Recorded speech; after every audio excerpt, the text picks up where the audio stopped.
Hi mga mare! As you can see mga mare, nakikita nyo, nandito kami sa may loob ng tricycle.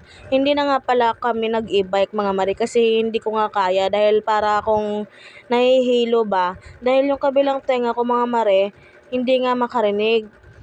Ilang araw ko na nga itong iniinda mga mare. 3 days na yata yan dyan mga mare. Kasi nga mga mare, nung pagka 2 days na yan, masakit nga yung tenga ko. Kasi dumanas ako ng sipon at ubo pagkatapos kong lagnatin. Kala ko sa loob ng 3 days na yon, magiging okay na ako. Hindi na pala ako nakapag-video niyan sa loob ng doktor kaya hindi nga pwede. So ayan mga mare, pumunta lang pala kami ng bunso kong anak dito sa may Mercury Drug para mabili na yung mga gamot na nireseta sa akin ng doktor. 1 week pala yung gamutan ko dyan mga mare. Nawa sana'y gumaling na ako para maging okay na yung tenga ko kasi hindi nga ako makarinig. Yung kabilang side ng tenga ko. Yung kabilang side ng tenga ko mga mare, sa kanan pala yung hindi ako makarinig. Pangalawang araw na po ngayon ang pagtitake ko ng gamot. Pero hindi pa rin ako gaanong makarinig. Sana po sa loob ng 1 week makarinig na po ako. Thank you so much mga mare sa lahat ng sumusuporta sa akin. Yan palang gamot na yan mga mare, para yan sa tenga ko yata at saka para sa sipon ko. Kasi may plema yata yung tenga ko. Hindi ko kasi maintindihan ko ano yung sinasabi ni Doc.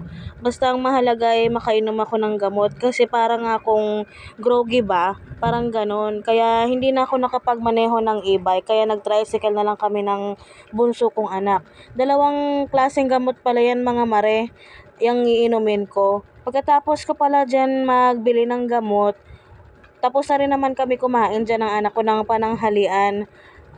Kung hindi ako nagkakamali mga mare, parang mag-aalas 2 na yata yan dyan nung bumili kami ng gamot. Palabas na pala kami ng bunso kong anak dyan sa Mercury mga mare.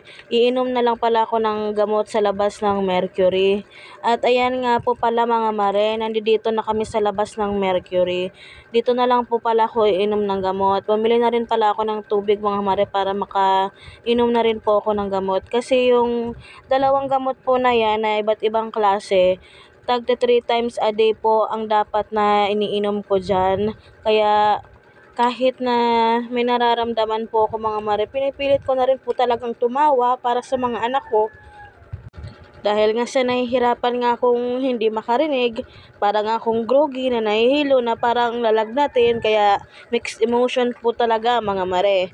Sa lahat po ng sumusuporta sa akin, maraming salamat po.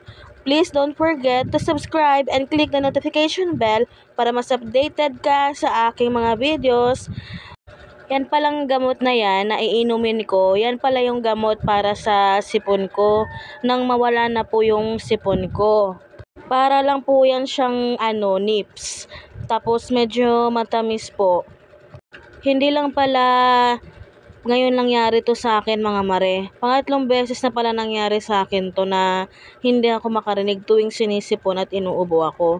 Nung una mga mare, pagkatapos ng sipon at ubo ko, nawawala din naman siya, nakakarinig din naman ako ng maayos. Tsaka yung pangalawa din po mga mare na nagkaroon ako ng sipon at ubo, ganun din po ang nangyari, hindi rin po ako makarinig.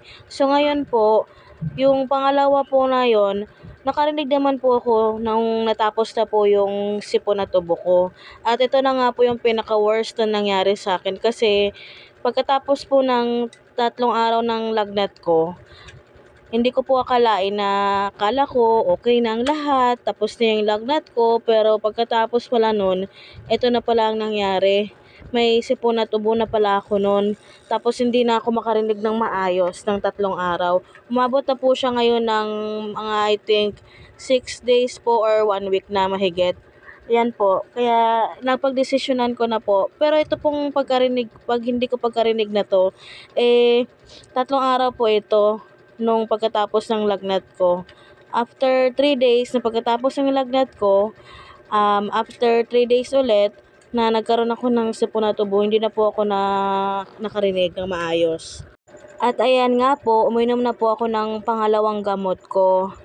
Tapos naman na po kami kumain dyan ng bunso kong anak. Pagka punta namin na kay doktor, tapos na po kaming kumain. At saka dumiretso na din po kami dito sa Mercury Drug para makainom na po ako ng gamot ko at nang makabili na po. At ayan nga po, pauwi na po kami ng anak ko. Umaambon pa nga po dyan. Wala po kaming dalang payong kasi nagmamadali na po kami dyan dahil nga para makainom na po ako ng gamot at ng maagapan po. At ayan po, ang ginawa ko, nagpandong na lang po kami ng damit ng bunso kong anak papunta po sa sakayan po ng tricycle. At ayan po, maraming salamat po mga mare, pare, ate at kuya. Thank you for watching!